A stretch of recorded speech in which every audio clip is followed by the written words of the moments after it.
Want to know everything that was removed from DBD in 2022? Well, today's video, we're gonna find out. What's going on, guys? Sharpshot here. Hope you guys are having a great day so far. So today's video, we're gonna be looking at everything that was removed from DBD in the year 2022. This was a big year for DBD, and there was actually a good amount of removals. So I'm not gonna be including really minor things like bug fixes, super small UI and setting changes, and also temporary removals like kill switches. In the 25 total patches we had in 2022, much less things got removed than added this year. And I made a video last week going over all the things that were added in DBD this year, so make sure to check out that video to get a full breakdown of all the things that were removed and added in 2022. I know some people are gonna think that I use the same clips I did for the last video, so for the sole purpose of proving these people wrong, and there's definitely no other reason linked to this, I'm gonna be changing my shirt and shaving my beard.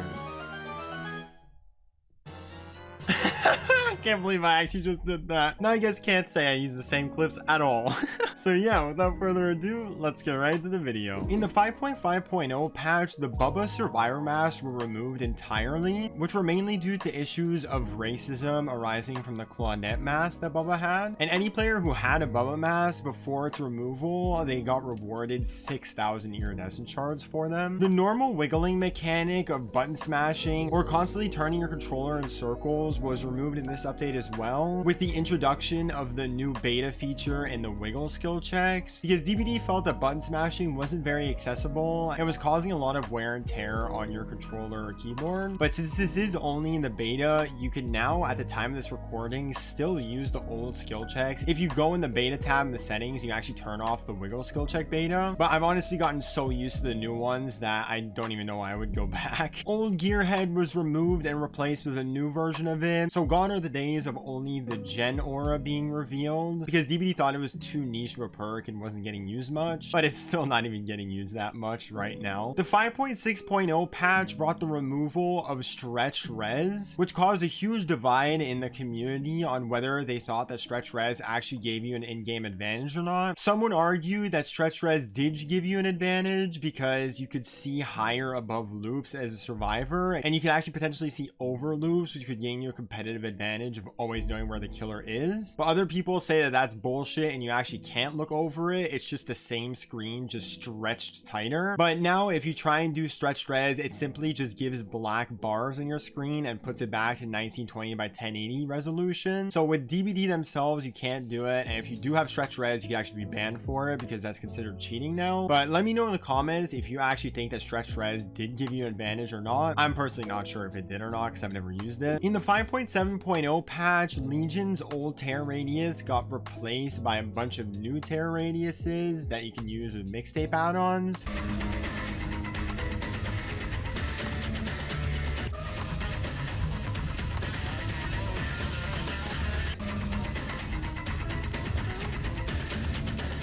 Which was also brought along by a bunch of buffs to his power and add-ons. And I think his new tear radius definitely sounds a lot better than his old one, which is just a pretty basic one. And exact same thing with Ghostface. His old tear radius is gone and was replaced actually by two new versions.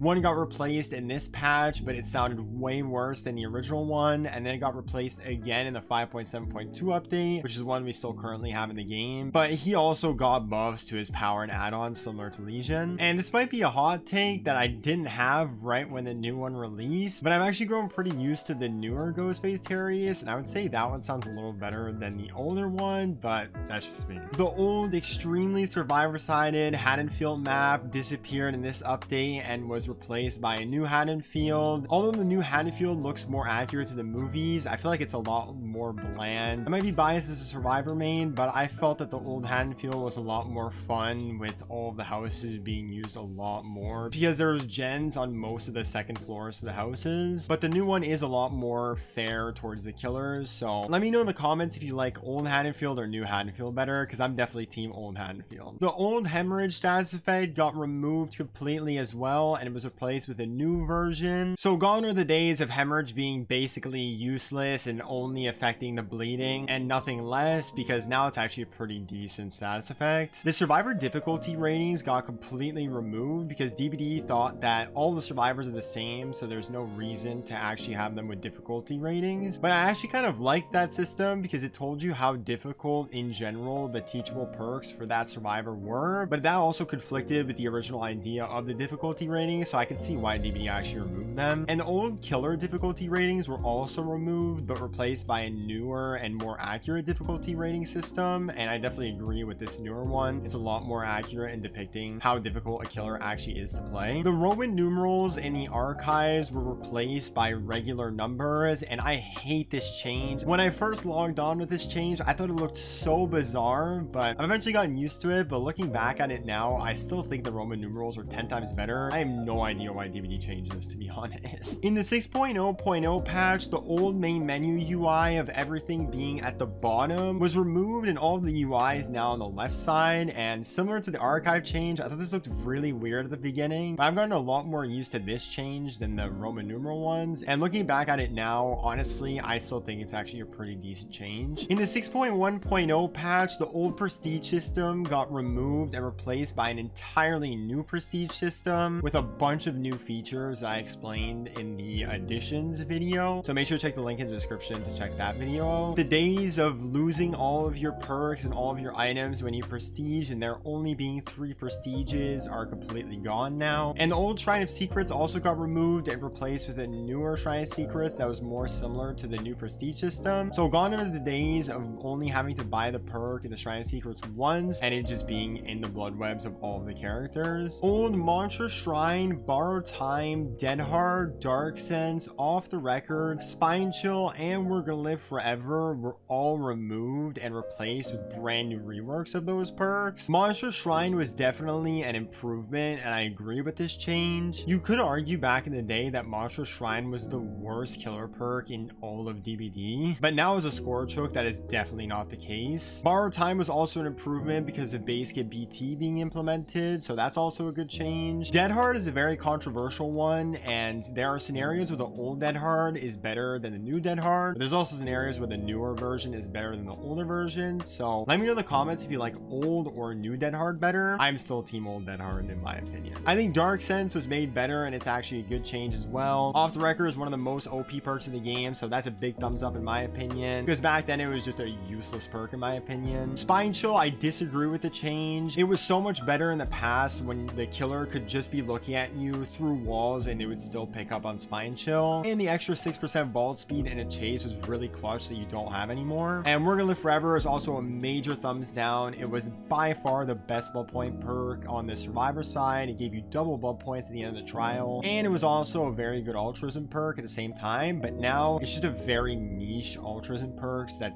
is very rare to get good value out of. And a bunch of other perks on both sides got buffed or nerfed in this update, but they didn't get a complete rework like those perks I just described. The old gen times were removed and replaced 10 seconds longer. Back then it took 80 seconds to complete a gen solo, but now it takes 90 seconds, so that's 50 seconds less that it took to complete all 5 gens back in the day. So trials definitely take a little bit longer now than they did back then. In the 6.2.0 patch, the old big RPD map got removed and replaced by 2 new RPD maps, which are the East Wing and the West Wing. The main reason for this is that people thought that the RPD map was way too big, and splitting into 2 separate maps where the East Wing is the middle portion and the right side and the West Wing is the left side and the middle portion made it 2 smaller but fairer maps for the killers to not have to travel 10 minutes from one side to the other. So as much as I hate RPD either way, 2 maps or 1, I still think this was a pretty decent change. The old super expensive blood web prices got removed and got replaced by even cheaper blood web prices, so now your blood points go a lot further into the blood web grinding system than it did back in the day, where 1 million blood points back in the day could barely get you past level 40. In the 6.3.0 patch, the archives only having 1 slot for both survivor and killer was removed and was replaced by 2 slots, 1 for survivor and 1 for killer. The press and hold interaction to claim an archive challenge was also removed and was replaced by a tap to click, which were both much better improvements and made the archives a lot more convenient. In the 6.4.0 update, locker saves were removed, and this was a pretty controversial save throughout the flashlight save community. But the reason behind this is because when a killer yoinks a survivor out of a locker, it automatically gets them into the pickup animation, and if a survivor is behind that locker and flashlight saving that killer, the killer can't do anything to defend against that. So this is seen as pretty abusive and something that could be taken advantage of completely, because hypothetically speaking, if every single survivor just jumped in a locker, they'd never be able to get hooks. So DBD decided to remove this feature entirely. The old flashlight clicks were also removed and replaced by really clunky and really slow clicks that take a lot of charges per click, and it was done because of accessibility issues. The old basement, pallets, and breakable doors were also removed from DBD and replaced by newer versions. I think the old basement definitely looked a little bit worse than the newer basement we have now. I think the older pallets looked better than they do now, and I think the old breakable doors also looked better than the new breakable doors, but I think we're gonna get used to all three of the changes. And I know I said I wouldn't mention any temporary changes, but in the 6.4.2 patch, all of the winter cosmetic collections are going to be disappearing in the store entirely until the next winter event next year. And now in the future, they'll only be available during the December and winter months once a year. So although they are going to be coming back in the future, if you do want any of the winter cosmetics, you have to get them now, or else you're going to have to wait till next year, which kind of sucks that they just didn't keep it in the game year round. So yeah, guys, this was the 24 things that were removed from DBD in the year 2022. You guys might be wondering why I didn't mention anything about the Stranger Things chapter being removed, but that's because that was removed in the 5.3.0 update, which was at the end of 2021. So it's actually been a little bit over a year now that Stranger Things hasn't been in DBD. It's actually insane how fast time has gone by, but with leaks and rumors going around that the Stranger Things chapter is coming back, it better come soon, because I really miss seeing a bunch of demos, Steves and Nancy's around the map. And I'm kind of surprised to say this, but I really miss Hawkins. I think it was the best indoor map in the game. Make sure to comment down below what your favorite and your least favorite removal was in the year of 2022. So yeah, guys, that's been the video. Thank you guys so much for watching. Leave a like and subscribe if you're new. This has been Sharpshaw, and I will see you guys in the next video.